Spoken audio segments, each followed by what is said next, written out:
Hyderabad south zone task force police ने Covid की फर्जी रिपोर्ट जारी करने वाले 2 टोलियों को बेनकाब किया है। पुलिस ने मुलजमीन को गिरफ्तार करके उनके कब्जे से फेक RT-PCR रिपोर्ट्स और कोविड वैक्सीनेशन सर्टिफिकेट जब्त कर लिए। डीसीपी टास्क फोर्स चक्रवर्ती ने पुरानी हवेली डीसीपी ऑफिस में प्रेस कॉन्फ्रेंस करके मीडिया को तफसील बताई।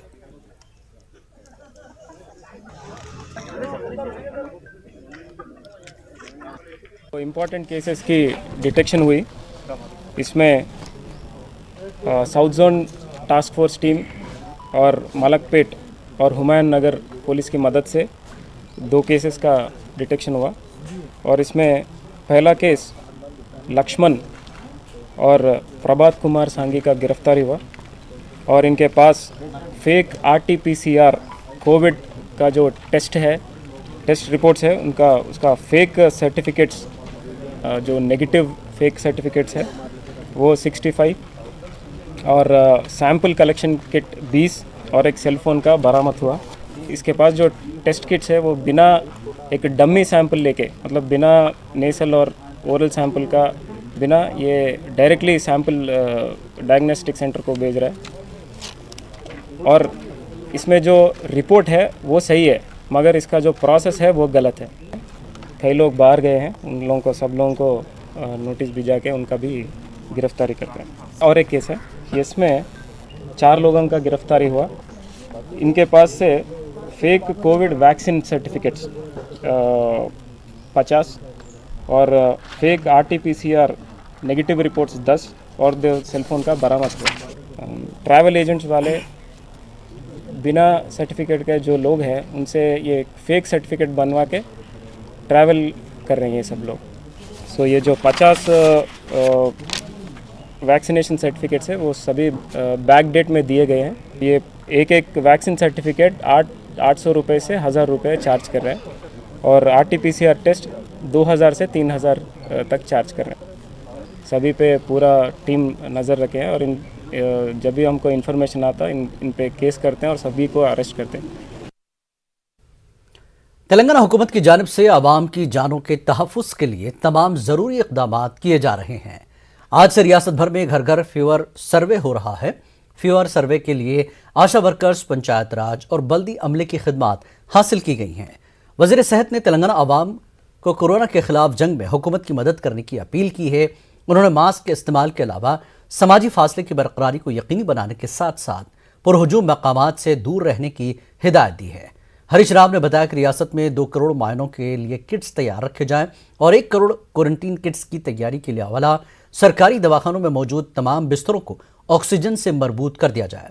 किट्स को जिलावारी असास पर रवाना भी कर दिया गया। जिला कलेक्टर्स को मशवरा दिया कि वो अजला में फीवर सर्वे की निगरानी करने के साथ आवाम में शऊर बेदारी के इक़दाम करें और उन्हें कोरोना के खिलाफ जंग में अवामी हिस्सेदारी का एहसास पैदा करें। बस्ती दवाखानों को इतवार 2 बजे तक खुले रखें। आवाम को गवर्नमेंट अस्पताल से रुजू होने की अपील की है।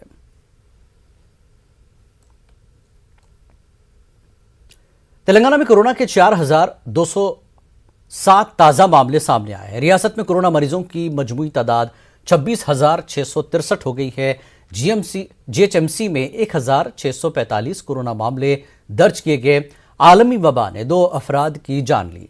महकमे सेहत के बुलेटिन में कहा गया कि गुज़श्ता 24 घंटों के दौरान 1,20,215 अफराद का मुआयना किया गया, जिनमें 4,207 अफराद को कोरोना की तौसीक हुई।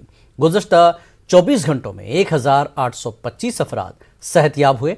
बताया जा रहा है कि तेलंगाना में कोरोना की रफ्तार में तेज़ी आई है। बताया जा रहा है कि तेलंगाना में हर 2 मिनट में 5 अफराद आलमी वबा से मुतासर हो रहे हैं।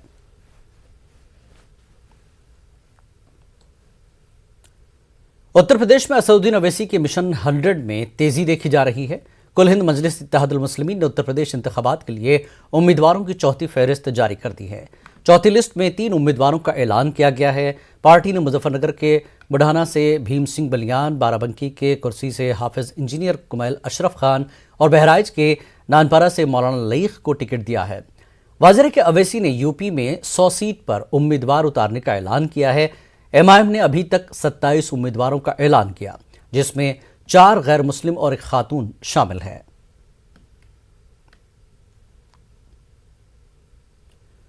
तेलंगाना के वजीर बल्दी नज़्म नस्क KTR ने मरकजी वजीर फाइनेंस निर्मला सीतारमन को मकतूब रवाना किया। उन्होंने मरकज से बल्दी नज़्म नस्क और शहरी तरक्यात के कामों के लिए फंड्स जारी करने का मुतालबा किया। KTR ने KBHB Kokapet Narsingi corridor MRPS के लिए प्रोजेक्ट के 15% अखराजात पर 450 करोड़ मंजूर करने की ख्वाहिश की। वरंगल मेट्रो नैनो प्रोजेक्ट के लिए भी फंड्स पर जोर दिया। प्रोजेक्ट के लिए मरकज 20% फंड्स जारी करने और रियासत में न्यू कोच फैक्ट्री कायम करने के KTR ने बताया कि हैदराबाद के अतराफ लिंक रोड्स तामीर किए जा रहे हैं। जुमला 104 कॉरिडोर्स की तामीर पर 2400 करोड़ के मसारिफ हैं, जिसकी 1/3 अखराजात मरकजी हुकूमत फराहम करे। JHMC में ट्रैफिक मसाइल की यकसुई के लिए 3 फ्लाईओवर्स, सड़कें, road under road over bridges तामीर किए जा रहे हैं। पैराडाइज ता शालेन 6 मीरपेट कॉरिडोर और मूसी के अतराफ मगरिब और शिमाल को जोड़ने के लिए फंड्स जारी करें।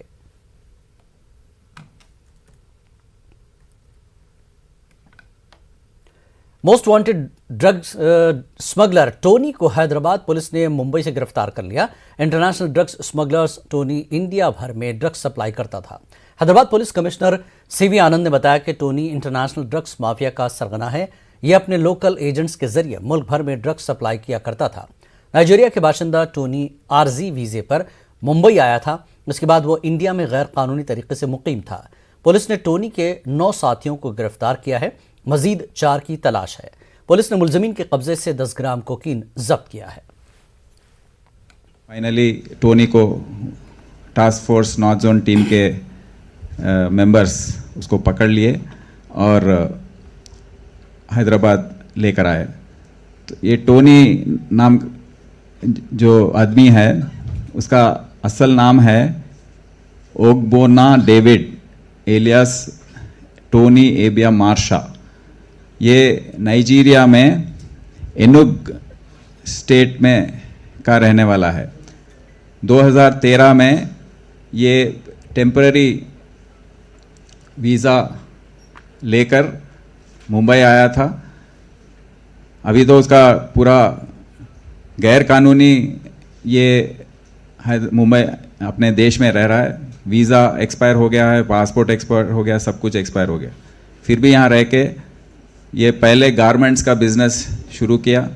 उसके बाद इसने अपने दोस्तों से मिलकर ड्रग्स का बिजनेस से ज़्यादा फ़ायदा होगा ये उन्होंने इसको बताया। तो ड्रग्स के सप्लाई करने के लिए उसने एक नेटवर्क बनाया वहाँ मुंबई में। तो नूर मोहम्मद खान, आफ्ताब, परवाज़, फिरदौस ऐसे 4-5 एजेंट्स को इसने रखा और ये एजेंट्स फिर हैदराबाद में जो कॉन्टैक्ट्स बने हैं उनको सप्लाई करने का एक पूरा सप्लाई चेन बना लिया। किसी को नहीं मिले, पुलिस के नज़र में नहीं आए जैसा ये अपना ऑपरेशन कर रहा था। इंटरनेशनल कॉलिंग, नाइजीरिया का phone number, voice over internet protocol number use करने में ये किसी को मिलता नहीं था और ये दूर से ही सब कुछ करता था। यहाँ के 9 लोगों को अरेस्ट किया गया। हैदराबाद पुलिस ने अगवा की कोशिश को नाकाम बनाते हुए बैन रियासती टोली को गिरफ्तार कर लिया।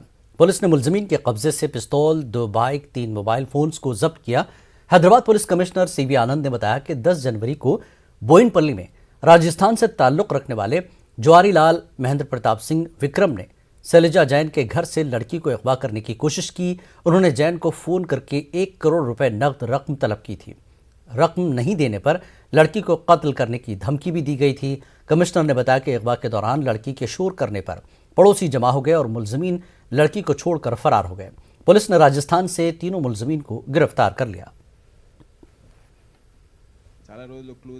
जवारी लाल, महेंद्र प्रताप सिंह और विक्रम यहाँ पर काम करने आए हैं। बाचूपल्ली के एरिया में हार्डवेयर बिजनेस करते हैं। स्कूटर की चोरी करके इन्होंने पूरा रेकी करने के बाद मध्य प्रदेश जाकर एक वेपन भी खरीदा। इन्होंने प्लान किया, 10th के दिन कोशिश की, वहाँ उनके घर के आगे जाकर जब बेटी बाहर आई दोनों जाकर उसको पकड़ के स्कूटर में बिठाने की कोशिश की पर वो बेटी चिल्लाने पर आजू बाजू के लोग पूरे बाहर आ गए और वो डेड एंड होने से वो कुछ नहीं कर पाए, वो लड़की को छोड़कर ये भाग गए। बट भागने के बाद उन्होंने voice over internet protocol use करके वो फादर को बहुत धमकी दी कि आप 1 करोड़ रुपए हमको दें या नहीं तो हम आपके बेटी को मार देंगे, आपको भी मार देंगे। तो इसके बाद हमको कंप्लेंट जब आया, राजस्थान से जाकर उनको चेज़ करके फिर उनको लाया गया और तीनों को अरेस्ट करके ये पूरे bikes, live rounds, weapons, mobile phone सबको सीज किया गया।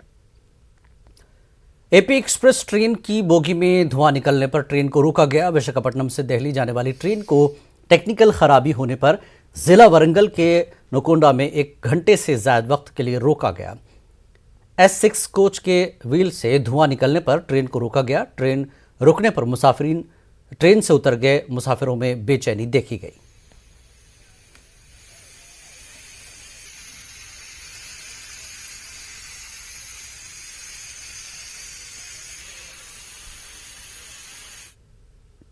वक्त एक ब्रेक का। ब्रेक के बाद रुख करेंगे आंध्र प्रदेश की खबरों का।